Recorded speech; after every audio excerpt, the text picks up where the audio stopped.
யாரையும் நம்ம குறை சொல்ல வேணாம், யாரையும் குறை சொல்ல வேணாம். எனக்கு அவன் இப்படி பண்றான், இவன் அப்படி பண்றான், அவன் செய்யல, அவன் எவனுமே எதுவும் செய்ய வேணாம். நான் பாட்டுக்கு துதி என்கிற அந்த கீயை வச்சு ஓபன் பண்ணிட்டே இருப்பேன், ஜபம் என்கிற கீயை வச்சு ஓபன் பண்ணுவேன், அதுக்கப்புறம் வெளிப்பாடு என்கிற கீயை வச்சு ஓபன் பண்ணிக்கிட்டே இருப்பேன், போய்கிட்டே இருக்க.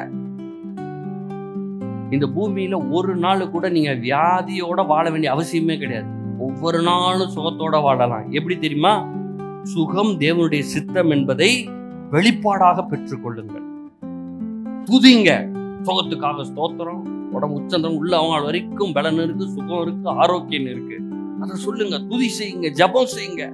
நான் ஐஸ்வர்யவானா இருப்பது தேவனுடைய விருப்பம், சித்தம். கடன்ல இருப்பது தேவனுடைய விருப்பம் இல்ல, இது வெளிப்பாடாக பெற்றுக்கொள்ளுங்கள். நான் முன்னேறி செல்வது, ஜெயமாக வாழ்வது, என் குடும்பம் நன்றாக இருப்பது, இந்த குடும்பத்துல நாங்க சந்தோஷமா இருப்பது, அதை வெளிப்பாட பெற்றுக்கொள்ளுங்க. இப்ப எப்படி இருக்குன்னா, அதை பார்க்கும் போது வெறுப்பு தான் வருது. இதெல்லாம் மாறாது, மாறவே மாறாதுங்க அப்படின்னு இருக்கு. ஆனா நீங்க ஜெபம் பண்ண ஆரம்பிங்க. ஜெபம் பண்ணீங்களா? சிலர் ஜெபம்ன உடனே இப்படி என்னன்னா ஓன்னு அழ ஆரம்பிச்சுறாங்க. ஆண்டவரே முடியல, ஆண்டவரே கஷ்டமா இருக்கு, எதுவுமே நடக்க மாட்டல, கஷ்டமா இருக்கு அப்படின்னு ஓன்னு அழ ஆரம்பிச்சிடறாங்க. அது இல்ல ஜெபம், அது இல்ல ஜெபம்.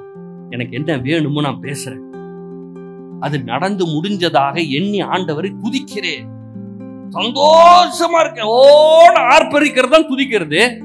எப்ப நான் ஆர்ப்பரிப்பேன்? 6 அடிச்ச பிறகு, ஜெயிச்சதுக்கு அப்புறம், கப்பு வாங்கினதுக்கு அப்புறம் கத்துறான். ஆண்டவர் சொல்றாரு, கல்வாரி சிலுவையிலேயே உனக்கு கப்பை கொடுத்துட்டேன்.